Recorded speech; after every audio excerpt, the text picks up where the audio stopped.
Good morning, everyone, and welcome to the Creative Bird Strategy Podcast and Clubhouse Room. We're here every Saturday morning, 8 a.m., and every Sunday morning, 9:30 a.m., here to provide hopefully some consistent education, strategy, and some great discussion with our like-minded listeners and moderators and audience members. So we'll get it real quick. We'll get started here and invite some people in. A lot of things to go over and cover this morning. Busy week in the market. Obviously, the Fed stood still, did not make any moves. No surprise there. I don't think they really have an option in making any moves right now. With inflationary issues, layoff pendings, the conversions, issues in the market, I think safe to say they're going to kind of stay status quo. They claim they're going to do something over the next three meetings. I can't see them making any drastic moves. If anything, it'll be try to favor the political election in some format. But for the most part, I don't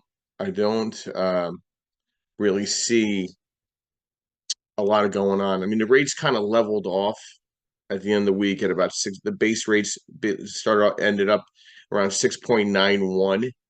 But it's been hovering between 6.91 and 7.25, I mean, for weeks. And I think it's going to kind of stay there. I know for the uneducated or the hopeful, wishful thinkers in the industry, they think rates are going to come back down because it's going to help their business. I don't really want to see rates come down too drastically because it will set up a false hope, in the market. And that's a concern I have. Let's take a backtrack here. I want to thank our sponsors because if we didn't have them, we wouldn't have this great podcast. We're on Spotify, Apple, Amazon. We're on Facebook Live, YouTube Live. We're working on LinkedIn Live now. We're on Clubhouse. We're here every Saturday and Sunday. We're actually in episode 23, going into 24. It's absolutely amazing that we're at this point, which I'm really happy about. I think it's a great thing, and it's a relaunch. Yardell and Perkins, who's one of our great sponsors at Perkatech, Oz behind the drape, as I call him. We did about 600 videos during COVID, and we kind of burnt out from it. And Clubhouse found us, we found them, and kind of went that direction. And then we wanted to bring it back to tie in back to all our listeners and our followers on Facebook and LinkedIn and things of that nature. And it's been a great road here, getting it back up on running. And we got, like I said, we have great sponsors. We have Perkatech with Yardell Perkins. We have MB Capital, which is your unsecured business line of credit referral program. Please let me know if you have any questions on that. Realty 411 with Linda Pelagas, which we have a fantastic event coming up here in Philadelphia at the Mummer Museum. Just spoke with Linda yesterday. We're over 100 people paid registered attending as of today. So we're doing some heavy promotion coming out in the next week or two. So I foresee us being at least at the attendance level we were at, which was around 150 last year, or even better. I mean, I'd like to see a little better. I always want to see improvement. So we moved it. We're going to actually have complimentary breakfast and lunch instead of you vying for food elsewhere. So we're going to have a great breakfast, great lunch layout. Parking is very ample at the Mummer Museum. And it's going to be a lot of fun. And then we're going to do a happy hour afterwards following the event down at Moonshine Philly down the block, which that'll be a lot of fun. And I'll be putting announcements together for that as well. And then we have Landmark Capital, where I'm the senior loan advisor and head of origination here in the Northeast. We're providing asset-based lending, fixed to rent, fixed to flip, 30-year fixed money, new construction, multifamily 5 through 25 or 25 units and above. We'll look at mixed use where there's a commercial presence to the property. And we also offer, strategy discussions and growing out your portfolio. So let's dive into our discussion today. Construction rehab tips for rentals. This is a tricky slope. A lot of people want advice or strategy on how to get into rehabbing properties because it looks all so easy on, fix that house or flip that house, and a house is done in a week. And we're going to try to dive in that. First, we'll cover some articles that caught my eye this week. One that's really unbelievable, but nothing surprises me in the land of communism in the urban cities. As you can tell, my tone, I don't particularly care for what goes on in some of these urban cities. This squatter article, which was really, really scary because it just tells you that we don't have control of anything when it comes to ownership. This poor young lady inherited a home, and people went in there, changed the locks, and she got arrested for changing the locks back because she owns the home. I mean, she doesn't know about these crazy laws that are in place in all these blue urban cities. I mean, it's called what it is. It's a giant mess. They're more focused on it on appealing to people that are not even from this country than obviously taking care of the class of people that actually have ownership and take pride in ownership. It's absolutely insane. This poor woman got arrested, and she has to go through an entire eviction process to get rid of these, I'll call them scumbags, that are squatting in her place. There's some crazy law from the 18th century that that applies to this day, and the I'll call the communists take advantage of this in all the cities throughout the country, the urban cities. So very interesting article, but it really scares me of how little control we really have when it comes to squatter rights and getting rid of some of these, what I call them, professional tenants. So interesting article there. I posted it up. Please save it, and it's in the Atlanta Black Star, which was an interesting article. So I will move on to other discussions here. So we'll go back to our. Let me just real quick get back to 1 second. My thumbs are not working as quick as they should. We'll get here in 1 minute. Here. So one other announcement: we just added a couple more speakers onto the event. We're fully stacked from 9 to 5 in education.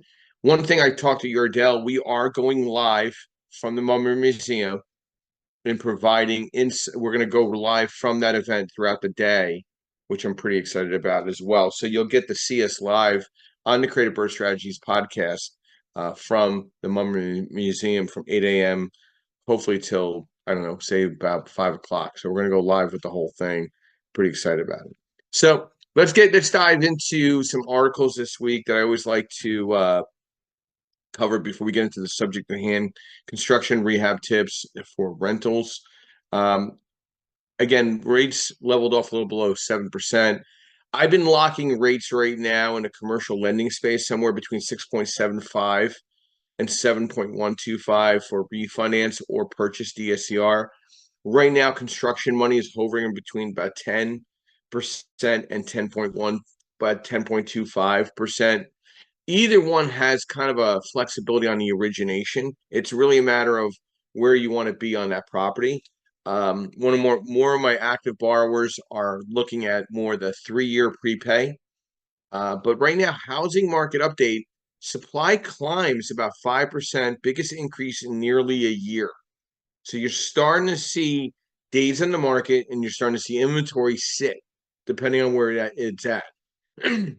So this is a good sign for investors, okay sign for home buyers, confusion for a licensed real estate agent that kind of doesn't have any understanding of economic history. So you're going into a spring market with inventory increasing, rates not coming down for them.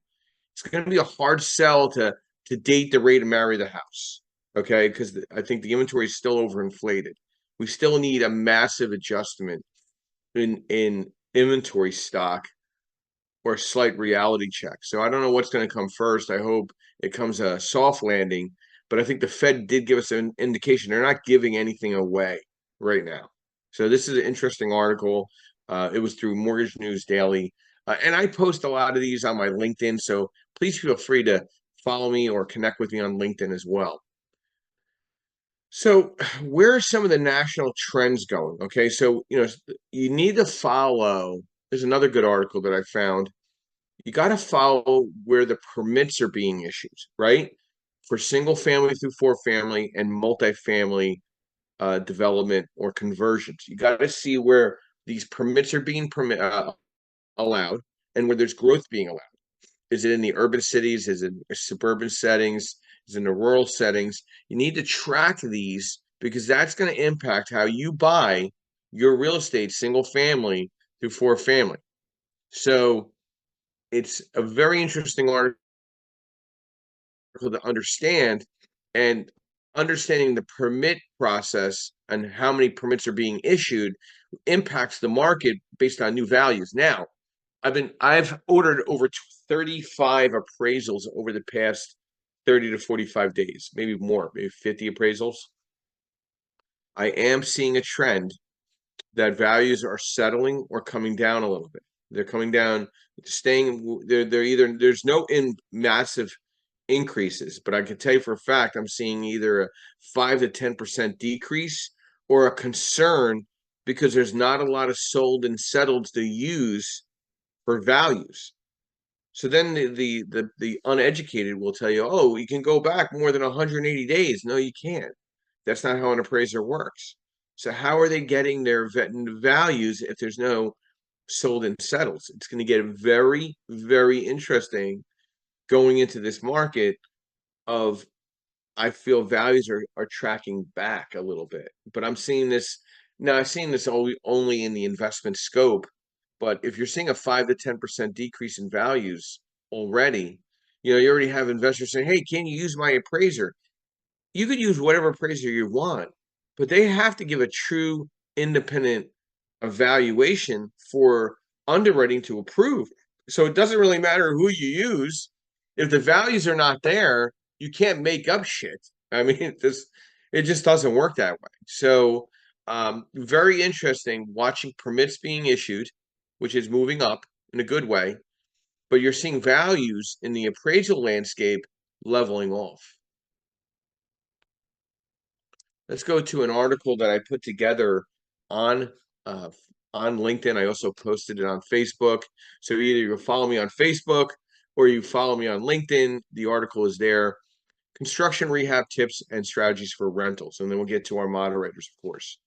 When it comes to construction rehab strategies for rental properties, the goal is to strike balance between cost effectiveness and durability while also maximizing property's appeal to potential tenants. And these are some tips I put together. Focus on key areas. Prioritize renovations and repairs on key areas that potential tenants care about most: kitchen, bathroom, flooring, exterior curb appeal. Cost-effective materials. Offer durable yet cost-effective materials. For example, laminate flooring can mimic the look of a hardwood floor, but is often more affordable and easier to maintain. A color palette. Choose neutral paint colors and finishes for the walls and floorings. Neutral colors appeal to a broader range of tenants and also make this space feel larger and brighter. Energy efficient upgrades. Consider making energy efficient upgrades such as installing LED lighting, programmable thermostats, energy efficient appliances. These are upgrades that attract the righteous tenants. Quality fixtures and hardware. Invest in quality fixtures and hardware for kitchen and bathroom, such as faucets, cabinet handles, drawer pulls. These are small details that can enhance the overall look and feel of the space. Maximize storage. Tenants often look for ample storage space. Consider adding built-in shelves, closet organizers, and additional cabinets to maximize storage unit options in the property.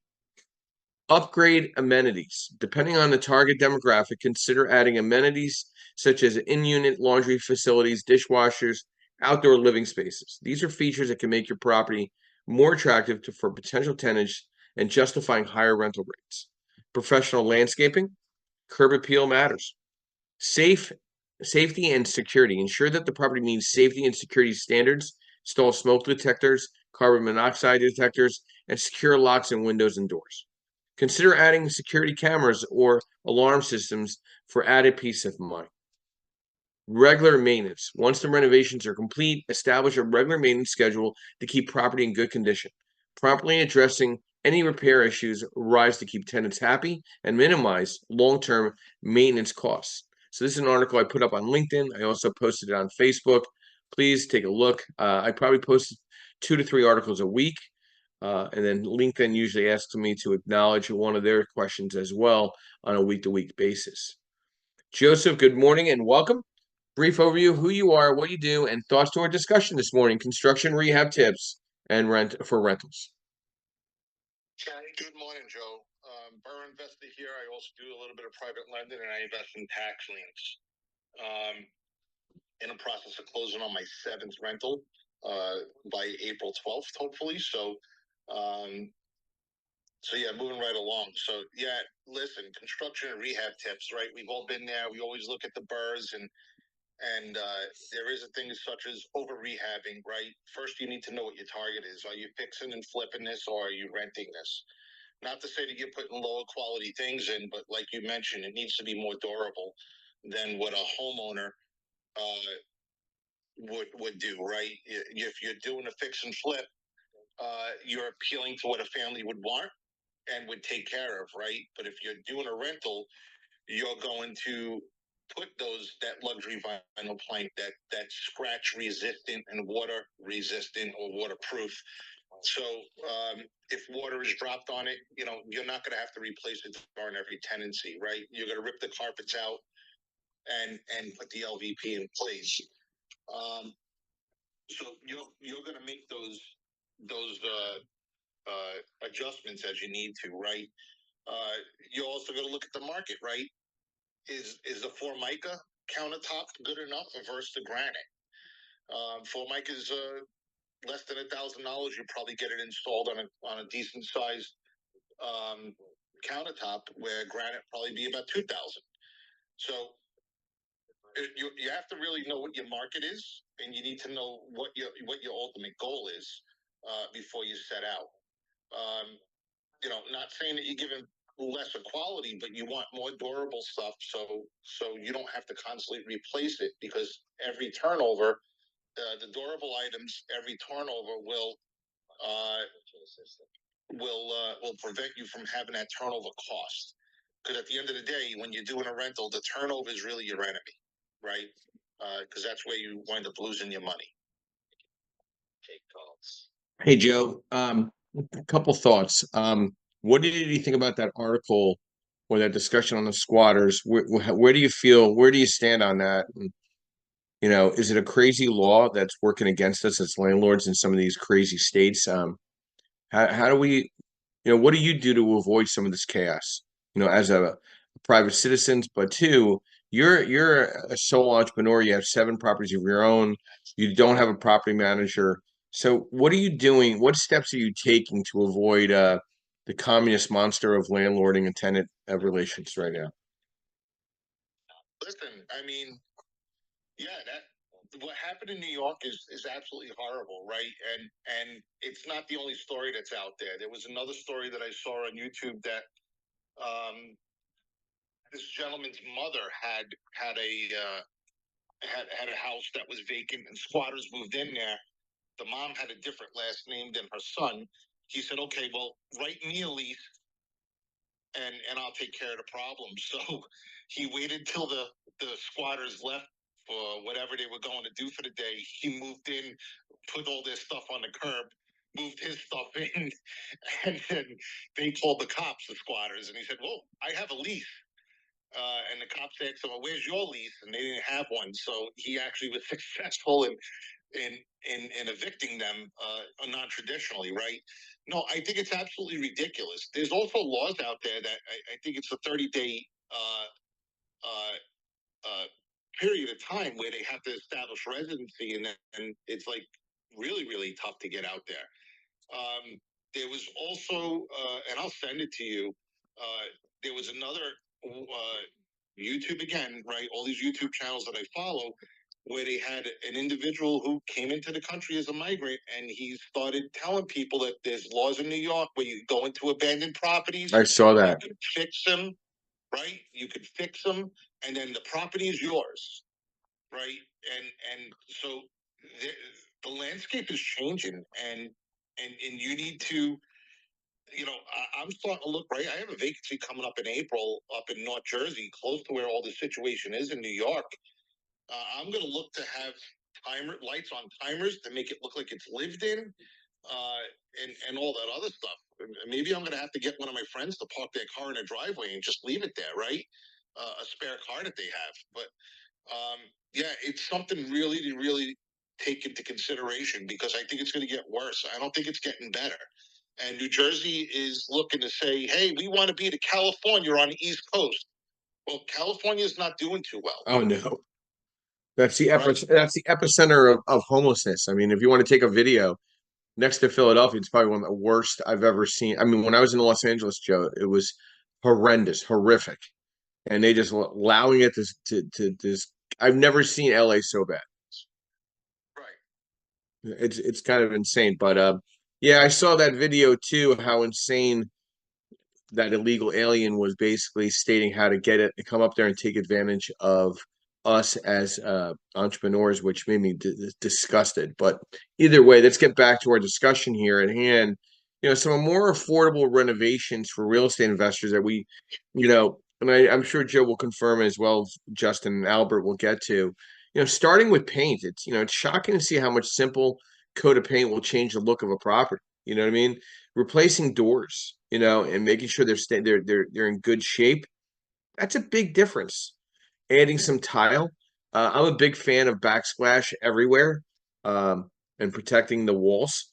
So, and swapping out switch plates and door handles. Maybe some curtains. Whether for like Joe, like you definitely want to make sure that it looks lived in. You don't want to leave no curtains in any of these units where people could see that it's empty, right? Painting kitchen cabinets and updating hardware, focusing on home exteriors. I'm a big mulch guy. I love mulching the gardens and making things look real nice and putting some planters and things of that nature. These are not high investment renovations, but then you got to get into the high investments. What's your kitchen look like? What's your bathrooms look like? Okay. Expanding the outdoor space, choosing different type of flooring, knocking down a wall here and expanding the kitchen a little bit, maybe if need be, if you can refinishing the basement if you can.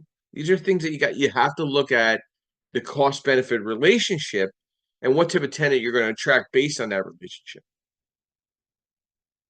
I just wanted to post something up that I just put up just a second ago. I'm happy to say that Yardell's in the near completion of my personal website. So if you'd like to, you know, take a look at it, love you for to take a look at it and see what you think. You know, opinions are, what opinions are like, but I think it's a beautiful website done by Yardell Perkins. So we're doing a little final finishes on it, but looks really good. Ties into the Creative Birth Strategy podcast as well. So please follow me and connect with me on my website now. Pretty excited about that. So I just posted that up and above the podcast and website we typically put, and then now obviously Philly Realty 411. Let's talk about real quick before we get back to our moderators. What are the most competitive rental markets going past quarter one in 2024? Now, these are based on average vacant days, occupied apartments, prospective renters in their pipeline, lease renewal rate, and the share of new units. Okay. Number one still is Miami-Dade, Florida. Number two is Milwaukee, Wisconsin. Number three, the northern New Jersey market. Everybody getting the hell out of New York. Still. Number four, suburban Chicago. Everybody's getting the hell out of Chicago. It's a danger zone. Number five, Grand Rapids, Michigan. Number six, Oklahoma City, Oklahoma. Number seven, Bridgeport, New Haven, Connecticut. I'm familiar with that area. Our offices are in Westport. A lot of migration report. The numbers are going very well in Connecticut. Number eight, Cincinnati, Ohio. I'll be out there twice this year for Mr. Landlord as well as the Ohio REIA. Number nine, Lansing, Ann Arbor, Michigan. Number 10, Orlando, Florida. Number 11, Orange County, California. Number 12, Brooklyn, New York. Number 13, Omaha, Nebraska. Number 14, Southwest Florida. Number 15, Eastern Virginia. Number 16, Kansas City, Kansas. Number 17, Tampa, Florida. Number 18, San Diego, California. Number 19, the suburban market of Philadelphia. That includes the South Jersey corridor and the surrounding counties of Pennsylvania. Number 20, Silicon Valley, California. So some of these numbers are a little I mean, some of these places are a little concerning. I really don't see the appeal to go move into California as a renter, but hey, it's on there. I do agree with a lot of some of these other areas that they're very hot on the migration rental reports. And this ties into how do you finish your construction rehabs for rentals? Good morning, Justin, and welcome. Brief overview, who you are, what you do, and thoughts to a discussion this morning. Construction rehab tips for rentals. Good morning, Joe. Good morning, everybody. Well, I was kind of surprised at some of the names on the report that you just listed too, Joe. But hey, I was actually about to say, well, is this migration to or is this migration away from? Anyways, man, I guess just real quick, some good tips on the construction. I think you've already touched on everything. A lot of things. Be mindful of your budget. Be mindful of what class of product you have, right? What sort of tenant that you have. And when I say be mindful, I'm talking about like that durability, whether that's type of countertop, whether that's type of floors, and so on and so forth. Sometimes we even consider the utilities and whether or not we want to include one or utility or not, depending on the rules of our municipality, and things being shut on and off, and how easily that can happen sometimes too. And so, yeah, just really building to the level that you have. So if you have something in a nicer area, you would like. I like to start with the amenities over the cosmetic, right? I'm talking about your necessary amenities, right? So if it's a complex, lighting, parking, maybe even coverage from the rain, if it's a small complex or something like that. I think having it gated, even if there are only 8 to 10 people there, I think some of those things, just depending on the area, and especially if you're trying to convert a property that's in a transitioning area. I like to prioritize security. I think that, I mentioned the lifespan and the life cycle of the design of some of these properties that we talk about a lot. And I think we have come to the point where we're used to a lot more well lit areas. I think that's horrible English right there, but a lot better lit areas, right? And so I think that's a selling point a lot of people forget about. So safety and security is something I like to champion and use as a competitive advantage on my property. Thank you, Justin. You really have to evaluate the property condition. Like, what do you need to do to get it restabilized? And it goes back to basic lending too. From a construction perspective, you need to calculate your ARV to come up with the right offer price. Okay. When somebody calls me and say, "Hey, I found this deal," I ask them for three numbers. What's the after repair value? What's your repair cost? And what are you buying it at?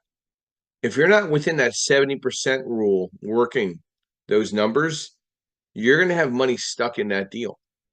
And the most important number is the repair cost up and above the after repair value.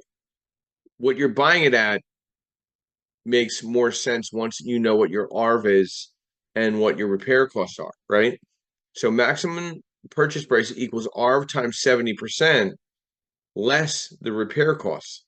And then you got to create that rehab checklist.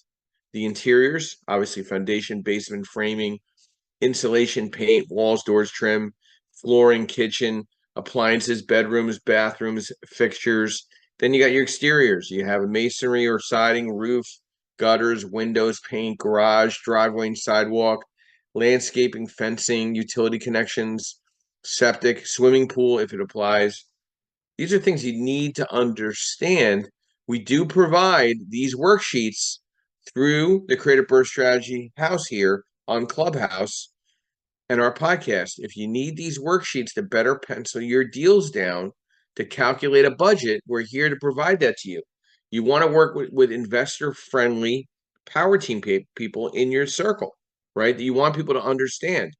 Hiring the right general contractor, pulling the right permits, understanding demolition, understanding exterior improvements.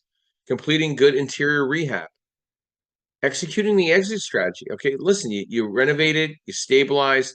Now you got to get it rented. You got to vet your tenant because now we got professional tenants out there, aka scumbags, right? And then you have to then get it. Either you're going to self-manage or you're going to property manage. So maybe that property manager is going to facilitate the occupancy of the tenant, whether it's Section 8 or market rent. Maybe it's the same thing. So you got to really understand your market from a finish and renovation perspective and what that property is going to look like. Mr. Albert Casanova, long time no talk to. Good morning. Welcome. Brief overview who you are, what you do, and thoughts to our discussion this morning. Construction rehab tips for rentals. Hey, Joe. Good morning. I'm well, first and foremost, been buying property since 1982. Been a landlord, flipper, sort of a wholesaler, but not really. Also a real estate agent for the last 17 years. I love what you said about the paint. Very, very economical. Makes a huge difference in a property. You could probably get a whole house painted for $2,000, give or take. Well worth the money. And it really depends on what property you're going to be renting. I mean, is it going to be an STR? You're going to probably stage that and do that a little bit differently than you would a single family home. Also, what you have to take into consideration if you're buying into an association or if the property's in an association, typically they are responsible for all the outside maintenance, landscaping, brickwork, roofs, that kind of thing. So I would definitely do some diligence and look at the complex itself just to see how well it is maintained. They have rotting railings for 12 years that they're not doing anything about? And you as a landlord / owner of that unit really are handcuffed into what improvements you could be making to the exterior. So that's got to be taken into consideration too. And piggybacking off what Joe said earlier, Martella, about the squatters, there was a case in California. She was an Airbnb client, stayed her 31 days and squatted for 372. Couldn't get her out. So you got to be just careful of who you're renting to, obviously. If you have vacant buildings, I would definitely put a security system in, ring something where it can be monitored. Alarms go off if somebody does enter it, that kind of thing. And if it is a long distance property, then have boots on the ground, pay somebody $100 or whatever to run over there and just, secure the property if something like that happens. Lastly, where I'm at down the shore in Jersey, we have I know where you said we're 19th on the list, and that's kind of hard to believe because we can't hold decent rental properties for more than, I don't know, a week before they're gone. Washers and dryers, when you mentioned that, very, very, if you can put it in the unit and the association you can put it in, absolutely have that. Everybody asks me about washers and dryers when they get the leases or potential, tenants. March 20th in the state of New Jersey, they've mandated a flood risk notification addendum to any lease or purchase must be included. And obviously everything down the shore is in a flood zone. So basically the lease has to have that addendum in it stating, is it a 500-year flood plan? Is it a 100-year? Whatever the classification of that particular property sits in a FEMA map has to be disclosed, and the renter has to know. So that's a new law. March 20th just hit the ground. So a lot of people are, now you got to reanalyze. Do I need flood insurance? So I have to have the tenant buy flood insurance. That's another component to the rental market in my neck of the woods. So just wanted to share that with the group too. Thanks, Joe. So Al, stay on mic if you don't mind. So what I was ranking is the top 20 markets being recognized. I mean, as you know, you can't. I mean, rentals are flying off the shelf right now in availability in the Atlantic County market, Cumberland, Salem County market. What are you seeing from an inventory perspective in Atlantic County, which is where you focus? Because to me, the Jersey Shore is one of the most key factors how the rest of the country is impacted from whether the condo market is sluggish or the vacation rentals are sluggish right now, or the market rents, the market values are leveling. What do you see? What's the mixture right now for you in the market? Because you've been in the business, for 10 plus years. You've been through many economic cycles where a lot of these real estate agents don't have any rings around the tree. So, what's your thoughts? Well, twofold. The yearly rental market is still robust and good for landlords because people need places to live. They're either getting the properties that they're in are being sold, or they just, for different reasons, maybe the landlord wasn't taking care of the property the way they should have. They can't live under those conditions anymore, blah, blah, blah. I mean, I have a list of Section 8 tenants that, I'm a Section 8 landlord, and I don't know, I can't even tell you. If I put a property on the market, 16 calls in one day, all vouchered already. So the yearly market is really good. The seasonal market, I have seen some diminishing. It's so hard to gauge because, they sit for a while, like these, $5,000 a week units or whatever the number is. But yet somebody rented a house for 150 grand already this season. I can't wrap my head around paying that kind of money to rent, but they are. So high-end rentals, you're going to rent them. The $5,000 a week, they may sit for a while. You may have to come down to 4,000, or some adjustment in price. I am seeing that. I am seeing that type of short-term rental market being a little bit diminished. I would say since COVID, definitely dropped down a little bit. So the condo market's another indicator to values throughout the country, especially again going back to the Jersey Shore. Are you seeing some leveling off on values in the condo space right now? Because that's one of the key indicators. So, are you starting to see some issues there, in your market? Because that indicates a lot throughout the country for the most part. Yeah, I mean, the DOM's definitely gone up from, maybe 30 to 50 overall in the condo sector. But on the same token, myself included, we're seeing highest and best. Buyers are losing bids. It's still happening. So it's twofold. I mean, yes, there has been a little bit longer days on market, and there's also been the flip side of it where we're getting, multiple offers still on properties. In fact, I'm under contract right now for one, and they got to come up in price. Simple as that. Yeah, we're closing on our fifth motel conversion, and you know who I'm talking about, to multifamily, and he's literally lined up. One of my clients is lined up with Section 8 vouchers to fill studio/one bedrooms. Like the minute that they're renovated, I mean, there's just a stockpile of takers offshore. Right. And I don't foresee that slowing down in any way. I think that only, if this niche goes accordingly, this motel conversion niche, Al, this young gentleman will have 10 more motels just like this lined up, filling them up to the gills with Section 8. What's your thoughts to that with the corridor that you're aware of where this one client's buying? How do you think that's going to impact a real estate agent such as yourself that's on the shore and working both offshore, onshore rental opportunities for investors? Are you referring to these motel conversions? Yep. Maybe what is it, 100 keys plus? How I mean, large is the unit? he's focusing on the 25 key plus average. Okay. So he's doing the 25 key or under because these all come with a significant amount of land where you could actually pop a opposite modular to these buildings and double up the size once you stabilize on the one side. Does that make sense?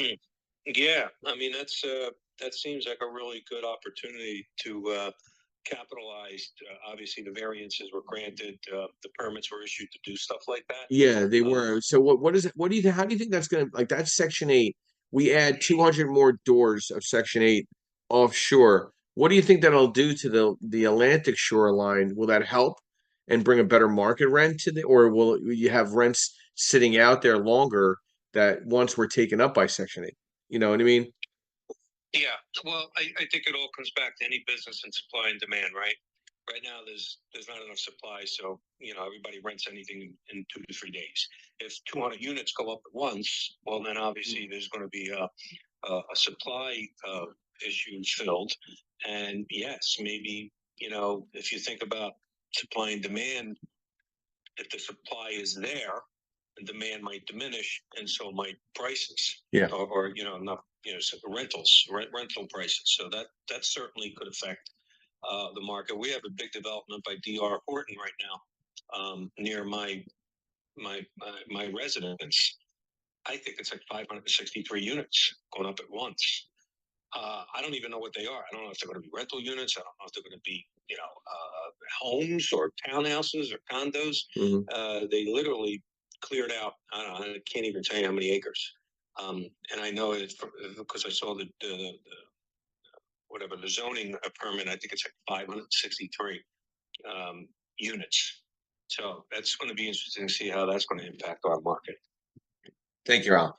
That's tying to the top 10 housing markets so far in 24. We talk about the rental markets, but it's tying the housing markets because it still talks about construction. It does link to what type of construction rehab tips for rentals. Okay, because if somebody can't afford a house, they're going to want to still live there because it's a strong housing market.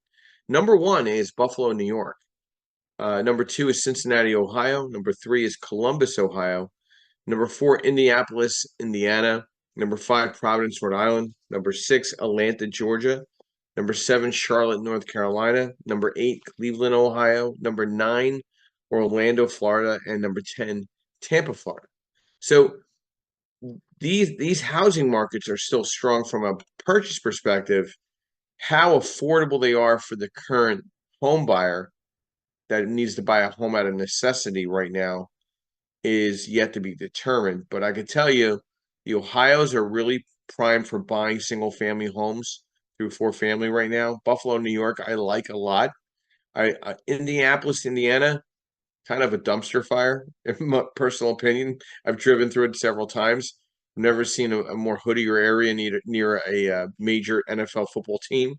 I like Charlotte, North Carolina, but I think that is more of a rental multifamily play. Atlanta, Georgia, I think affordability is a little rocky. Providence, Rhode Island, I'm more inclined to say that I'm seeing more activity in New Hampshire than Rhode Island or Massachusetts. I will be in Boston April 2nd, meeting with some clients, but through the 4th. So I'll be taking a look. Obviously, your Floridas are going to stay very consistent. Who doesn't want 70-degree weather or better? Never a bad day for more than 20 minutes in Orlando or Tampa, depending on what rainstorm comes. So these are strong markets as well, but it ties into what does your completed look needs to look like on the rehabs, right? Do you want a tenant that's going to stay there 3 to 5 years? Are you looking at a higher turnover? Are you looking Section 8 and take that voucher and run? Are you looking at the market rent and say, hey, I want a Class B tenant, Class B plus tenant that's going to take care of the home as if it's their own home? So there's some questions on what type of finishes, and you just don't tour properties for rehab. You should be also touring properties for rent to see what properties are looking like in your market. Like you should be looking at maybe 2 to 3 rentals that are available out there in the market per week and schedule those to walk through because you want to see what they look like. What flooring are they using? What tiles are they using? What's the kitchen look like? What's the hardware look like? What's the ceilings look like? What's the exteriors look like to the property if it's a single family home? For the 2 through 4 unit, what's your common area maintenance areas look like? What amenities are coming? Is a washer and dryer coming with it? Is there a laundromat down the block? Is transportation convenient if they don't have a car? Bus route, train route? Is it easy to get back to the urban setting where maybe there's a job opportunity? Okay. You got to look at all these pieces of the pie to determine if I'm going to buy something down the block from this property, does it make sense? Will I justify my debt service coverage ratio? Can I cover my leverage? And am I going to attract a good tenant? Melissa, good morning. Thank you for your patience. Brief overview, who you are, what you do, and thoughts to a discussion this morning. Construction rehab tips for rental properties. Hey, good morning, Clubhouse. Thanks for having me up, Joe. This is Melissa King, One Last Eye LLC. I am a virtual assistant in Michigan. Realty, bookkeeping, and admin professional is what I do, besides being a licensed referral agent and a notary here in Michigan. Wow, great discussion this morning. I do also love paint. My dad taught me years ago, and it's just wonderful, something so easy that you can do. I would add with that power washing, make sure the exterior, make sure you're doing the house, cement, sidewalks, deck.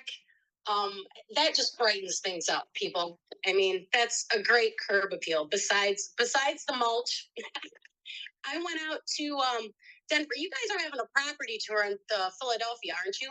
No, we're gonna do things a little differently. Well, I think at least for now, we're gonna do the Saturday all day, 9 to 5. We're gonna have a happy hour to follow. I mean, we're at about 125 people registered, give or take. So if we get up to buck 50, buck 75, I might add a happy hour the Friday night before. But I don't think we're gonna do a rehab tour because, be honest with you, it's a lot of work, Melissa. You know what I mean? And then the problem you have is some of these properties are really that bad that they're not even worth showing, to be honest with you. Because most of the business that's happening in the greater Philadelphia market, which is no different than any other market, most of the stuff that's being done is off market.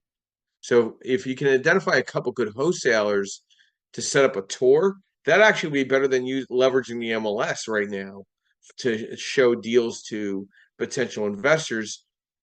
I don't know, not that I'm getting old, but I'm just being more calculated on the event. We're podcasting the event live, the entire event, and we're going to be having speakers all day. So there's only so much time and energy, you know what I mean, to be cost effective. You know what I mean? Yeah, Tim Emery of Invest Success did do it was a smaller property tour, but I can't tell you it was very educational. Because I think you guys did have that originally scheduled, and I was kind of interested, and I can't make that weekend. I have a prior engagement, so I'm a little upset about that. He had a really good hack on the rehabs, and we were going through there. Do a better pad and a cheaper carpet if you're going to do carpet. I thought that one was brilliant. I really enjoyed it. And the property tours, if anybody gets a chance to do a property tour, especially in a different city, one that you're looking at, I would highly recommend it. In Denver 20 years ago, the Five Points neighborhood it was bad. You didn't want to go down there. It's now affordable living. So it's just so interesting what 20 years can do. I left Lansing, Michigan to go to Denver. So when you mentioned that in the rental, that's extremely interesting to me. There's a lot of people in Grand Rapids who are looking at flipping in Lansing right now because there's not a whole lot of flips here. So very, very good topic today. Thank you, Joe.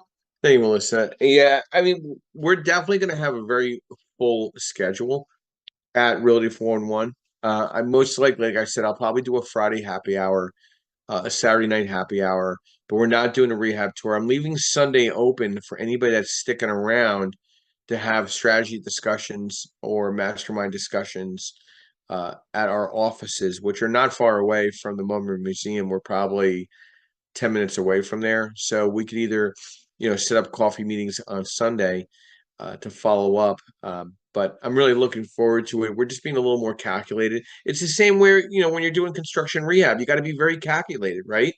You need to know how to inspect the property. I mean, listen, there's nothing wrong hiring a home inspector and paying them and then walking through with them when they're doing the home inspection, checking the furnaces, checking basement water issues, windows, roofs, septic system or sewer line or flooring, plumbing. I'm more of a fan of hard laminate wood floors. I'm not a big fan of carpets because you got to replace them over time. Create a scope of work when you're putting a rehab construction budget together. Be prepared. I really think, our tablet that we offer, the rehab construction tablet to our clients through the Creative Birth Strategy forum here, is really rock solid. And I think if you hand that to a contractor, when hey, this is my scope of work that I found, this is my home inspector, what he has found, or she has found, and what do you think you could put your scope of work and what do you think your bid's going to look like? Okay, because you're trying to cover all of the potential long-term issues in the short-term renovation, right? You want to make sure you can catch these ongoing issues as they come up because the renovation from the get-go that restabilized that property was smart, okay? You also have to organize all your paperwork, having your contracts with your contractor, payment information, insurance information, W-9 information, and try not to skirt around with the permit process. It's going to bite you in the ass. When you're upgrading electrical boxes or installing new ones, altering load-bearing walls, working on public sewer lines, cutting down trees, removing or adding walls to the property, adding windows or doors to the house, re-roofing the house, changing the plumbing. These are going to require, permits. All you're going to do is bite yourself in the ass if you try to avoid that. And managing the real estate rehab work, trash cleanup and demolition, framing and foundation issues, electricity, plumbing, HVAC, insulation, trimming and painting, and then also understanding the draw schedule. Like, how does that draw work? You need to complete work to get money back. It's not that we're going to get, like, a lender's not going to give you money up front. They want to see completion. So you got to understand that you're going to have money in first, and then the money is going to come back on a draw schedule. So if you need to help work through that, work through that. And also, you need to set up some money aside to stage the unit for rent. You might, if the rental does stay there for a little while, people don't have really a good imagination whatsoever.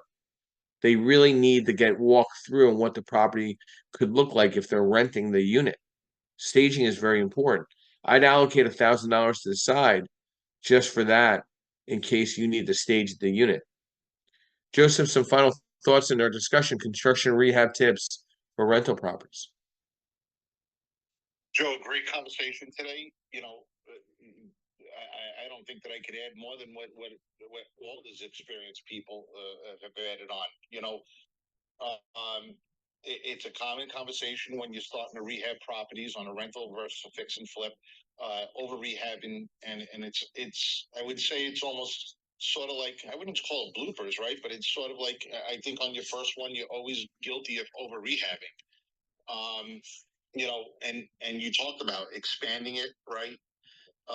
And blowing out a room and adding stuff, right? If you can add a bedroom legally, of course, that's where your values are: bathrooms and bedrooms.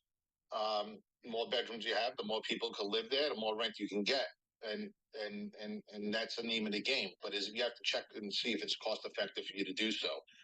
But no, great conversation as always, Joe. Great topic. Thanks for having us.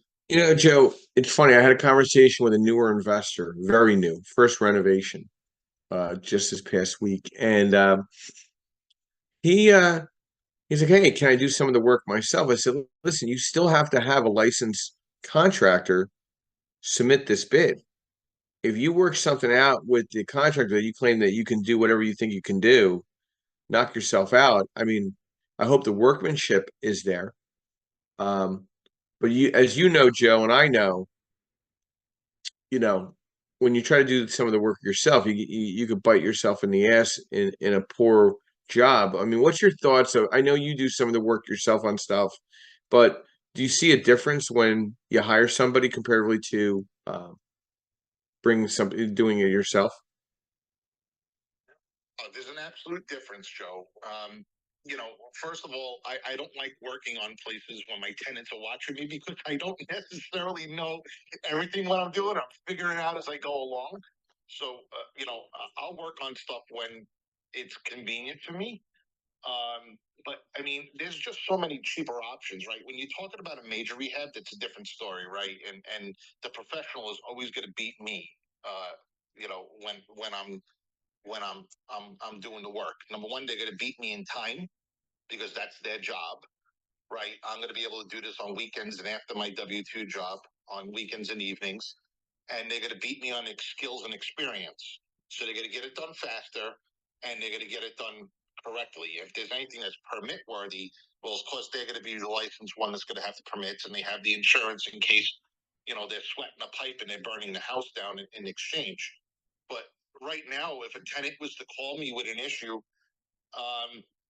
it's so cheap to get things done, believe it or not, if you do it correctly. I think I've said it before, but there's two apps that I use on my phone, TaskRabbit and Thumbtack. And that's where people will go and they do side jobs and they'll do handiwork. I mean, I had a switch replaced on one of my properties. A switch went bad for the light, and I had that replaced for $50. Is $50 worth me driving 30 minutes, then seeing what the problem is, going to Home Depot, getting the switch, going back to the property, replacing the switch, and then drive back home another 30 minutes? So that'd be what, about 2 hours of my time? So for $25 an hour of my time, I got someone to replace it and do it right? So that's where you have to weigh out, if you're doing the work, what are you really saving? Right? And I hate to go into the time and money conversation because that kind of irks me a little bit, but I'm willing to spend $50 for someone else to get a job done in an hour that would take 2 hours. Number one, it gets done faster. And number two, it makes the tenant happy. And number three, I ain't got to do it. Right? No, I agree with you. And from an accounting perspective, it's called cost benefit relationship. What will it cost you and how will it benefit you and what the relationship is between the two of them. Justin, you being a real estate broker and GC, where do you see the pros and cons of construction rehab tips for rental properties, and final thoughts to this discussion this morning? Yeah, absolutely. Well, like I said, you need to be mindful of the property that you're looking at, and just if your goal is to upgrade, you need to. I'm just tracking with things already, right? So if I look at the mortgage, I got a 20 or 30-year mortgage on this property, and then at some point I'm going to want to exit my property. I need to make sure when I touch the plumbing that I do the plumbing that'll last 30 or 40 years, right? And when I do the electrical, I'm looking at the same thing. I think we upgrade things a lot faster. So nowadays, now anytime you go into a property, I think add minor upgrades to the electrical and maybe even technology.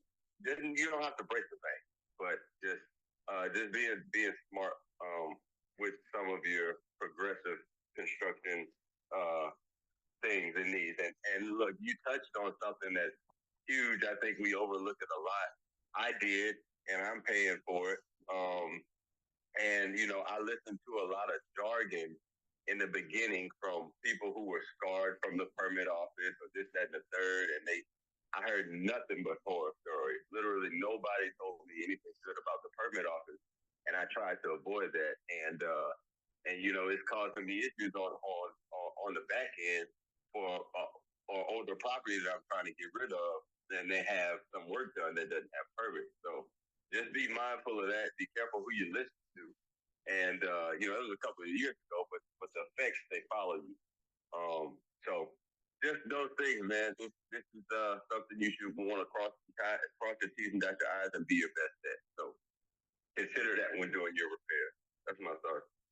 Thank you, Justin. Listen, I know we want to make as much revenue from an investment property as possible, but there's a certain borderline that you need to consider in renovating the property properly to extract the right amount of money on that property. All right. Because if you don't treat the property correctly, all you're doing is diminishing your return on your money. Right. So if you don't take care of that backsplash or that the laminate to the walls, to protect the walls from damages on whether it's pets or children or same thing, whatever it is, you need to look at the cost effectiveness of putting cautions in place to extract the most amount of value on return of your money in renovation. But you don't want to over renovate as well, right? You got to find that happy middle and see what the balance is in your market. Each market is different. Each property is different. Each type of tenant is relevant, right? Whether it's Section 8 or market, you need to understand the differences and what your tenant's going to look like, okay, and how they're going to treat your property. You need to also know the laws that work against you as a landlord in the type of renovations that you're going to do, because you might over renovate based on the laws that are in place in that market. So understanding construction rehab tips for rentals are extremely important. We provide the right software for you to underwrite and use to pencil your deals down, whether you're getting financing or you're buying it cash. You need to understand the entrance strategy as much as the exit strategy in the long-term hold of the property. So we offer Mayo worksheet with maximum allowable offer, how to buy correctly, cash flow worksheet to understand cash on cash return, right, and cash flow. We offer debt service coverage ratio worksheets to understand the debt service coverage ratio. Does it work on the refinance? Also, the rehab construction budget with a draw schedule, where most lenders use and acknowledge, so we recognize that. I also now provide a sizer where you could price your own deals out, whether it's DSCR or fixed to rent, fixed to flip. And I offer also a strategy discussion with you once you review those documents to go over as well. So please, hold me accountable for that, because that's what we're here for. We're here to provide insight, strategy, discussion, thought, direction. We're all professionals in our field. We try to play nice in the sandbox. Please follow us on the Creative Burst Strategy podcast. Please come to our event in Philadelphia, April 13th. It's going to be a great event. We're going to be podcasting it live. I want to thank our sponsors today, as always. We have Percatech with Yardell Perkins, our social media strategist, NB Capital, your unsecured business line of credit specialist, Realty 4-in-1 with Linda Pelagas, our national publication and our support system on our events throughout the country, and Landmark Capital. I am your senior loan advisor and head of origination in the Northeast. My name is Joseph Scarice. We provide asset-based lending from a 30-year fixed loan on 1 through 25 units, fixed to rent, fixed to flip, new construction, multifamily 5 through 25, mixed use with a commercial residential blend. And we also offer unsecured business lines of credit and strategy and discussion to the professional real estate investor. So we're here every Saturday morning, 8 a.m. and every Sunday morning, 9:30 a.m. We're on now our 24th episode. Excited about that. If you'd like to be featured in one of our episodes, please reach out to me as well. We'll be more than happy to put together a 30-minute interview to hopefully brand and promote your business and get you out there in front of people. So I want to thank everybody this morning. We're going to get rocking with this and finish up our discussion this morning. But I always want to end with a great quote. Always look at what you have left. Never look at what you have lost. I want to thank everybody. Have a great Saturday morning, and a little rainy here in South Jersey. And we'll see you back here at 9:30 a.m. tomorrow morning, Eastern Standard Time, with another great discussion. Thank you, moderators. Thank everybody for being engaged. I'll be ending the room in the next 30 seconds.